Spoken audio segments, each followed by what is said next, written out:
Assalamualaikum warahmatullahi wabarakatuh. Kembali lagi bersama saya Firman Hadi Saputra dari Universitas Muhammadiyah Jember, Fakultas Pertanian, bidang agribisnis. Nah, di video kali ini saya akan membahas tentang materi webinar AgriTalk, yaitu pembangunan pertanian new normal, menjaga eksistensi untuk kesejahteraan petani dan konsumen. Di sini ada 5 pemateri, yaitu yang pertama Profesor Dr. Insinyur Bustaul Arifin, MSc, yang kedua Dr. Insinyur Evita Solihah Haning, MP, yang ketiga Insinyur Hadi Sulistyo, MSI, yang keempat Endang Rahman Hakim, yang kelima Profesor Dr. Larudi Wibowo, MS.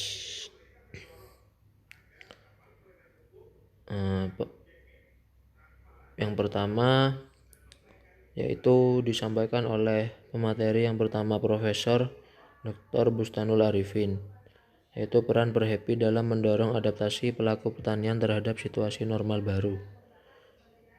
Perekonomian Indonesia mulai melambat. 1. Perekonomian di Indonesia pada Q1 2020 hanya 2,97%, padahal PSBB baru diterapkan April 2020 dan pertumbuhan akan lebih rendah pada Q2 2020. 2. Transformasi struktural perekonomian masih belum mulus. Penggunaan teknologi modern dan peningkatan nilai tambah pertanian perlu menjadi norma baru pasca pandemi COVID-19. Orde Lama Presiden Soekarno 1945 sampai 1966. Sebelum IPB berdiri, ideologi sistem ekonomi berasas kekeluargaan gotong royong. Bung Hatta merupakan tokoh sentral dalam ekonomi koperasi. Setelah IPB berdiri 1963, ekonomi usaha tani Taylor menggerakkan pertanian atau Mosher. Ekonomi pembangunan Johnston Mellor diterjemahkan menjadi program BIMAS dan INMAS, menggapai teknologi pertanian. Orde Baru pertama Presiden Soeharto 1966 sampai 1986. Langkah besar: 1. Pembangunan infrastruktur, 2. Input dan teknologi pertanian, dan 3. Pengendalian penduduk. Orde Baru yang kedua Presiden Soeharto 1966 sampai 1998. Industri manufaktur mengandalkan tenaga kerja murah dan kedekatan geografis. Perbankan mulai booming menghimpun dana masyarakat untuk biaya pembangunan. Transisi Presiden Habibie, Presiden Wahid. Krisis ekonomi dan politik terlewati untuk sementara. Indonesia tidak jadi pecah berantakan. Era modern, Presiden SBY, Presiden Jokowi. Persoalan semakin kompleks, multidimensi. Ketimpangan pendapatan meningkat setelah otonomi daerah, kualitas dan sistem penganggaran negara dan daerah mendapat sorotan. Persoalan lama seperti gizi buruk, tengkes atau stunting, rawan pangan, wabah wereng coklat, dan lain-lain datang bersamaan.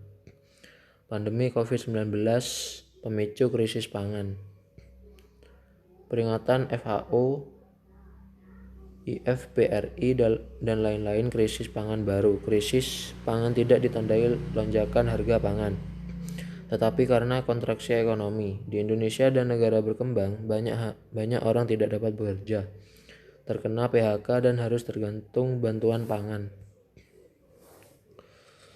Strategi pendidikan pertanian dalam era new normal, yaitu dari pemateri yang kedua Dr. Insinyur Evita Solihah Haning, MP. Presiden Joko Widodo menyampaikan bahwa Indonesia bersiap menghadapi kehidupan normal yang baru atau tatanan kehidupan yang baru, new normal, di mana masyarakat harus hidup berdampingan dengan COVID-19, sehingga protokol kesehatan akan terus diterapkan secara ketat dalam waktu mendatang. Kebijakan pertanian terkait penanganan pandemi COVID-19 bagi pelaku sektor pertanian.